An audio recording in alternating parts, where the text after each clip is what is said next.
David begins to form a resistance, while Saul slips deeper into paranoia and cruelty. The contrast between the rising servant king and the fallen corrupt king becomes starker. Okay, so the first part of the chapter covers David in the cave of Adullam. David escapes to a cave in Adullam.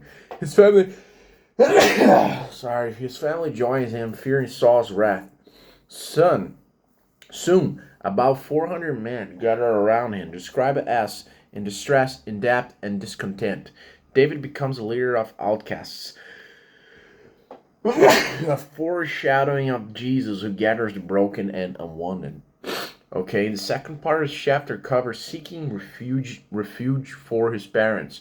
David goes to Mizpah and Moab and asks the king of Moab to shelter his parents.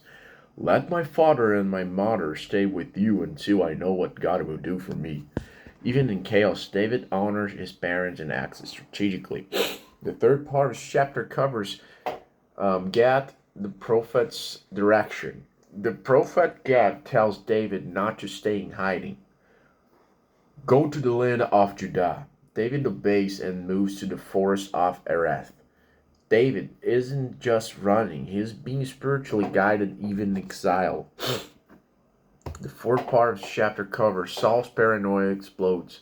Saul hears of David's movement and vents to his officials, accuses them of conspiracy, lashes out at Jonathan, his own son, for siding with David. Saul's isolation grows. He rules by fear, not love. Okay? The fifth part of the chapter covers Doeg's betrayal. Doeg the Edomite who saw David at Nob informed Saul. David received Brad and Goliath's sword from Ahimelech the priest. Doeg's opportunism will soon turn deadly. So the sixth part of the chapter covers Saul's orders the priests killed. Saul summons Ahimelech and the other priests. Despite their innocence, Saul accuses them of aiding David. His guards refuse to kill the priests. They fear the Lord. So Doeg does it. Slaughters 85 priests. Destroys Nob, the city of the priests. Men, women, children, livestock. This is a massacre. A king killing God's own minister. Saul now mirrors the worst part, pagan rules.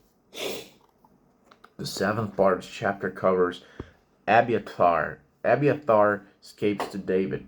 Abiathar, son of Ahimelech, survives and flees to David. David says, I knew Doeg would tell Saul. David takes responsibility. I have brought about the death of all of your father's house. He tells Abiathar, stay with me you shall be in safekeeping. David becomes a protector of the priesthood, taking the survivor of Saul's wrath.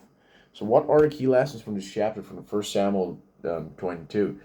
So the first lesson is God builds truth brokenness. David begins leading a ragtag group in a cave and not a palace, but this is where his kingdom starts. Second lesson, true leadership is protective. David shelters the weak. Saul kills the innocent. Their kingships couldn't be more different. Third lesson, power without God turns to violence. Saul's reign is now driven by fear, pride, and bloodshed.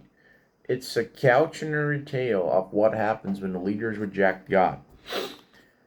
Then the final lesson is God still speaks. Even while exiled, David receives guidance through the prophet Gad, showing that God hasn't abandoned him. So David's moment begins humbly, with fugitives in the cave. Meanwhile, Saul's rage leads to a horrific slaughter of God's priests.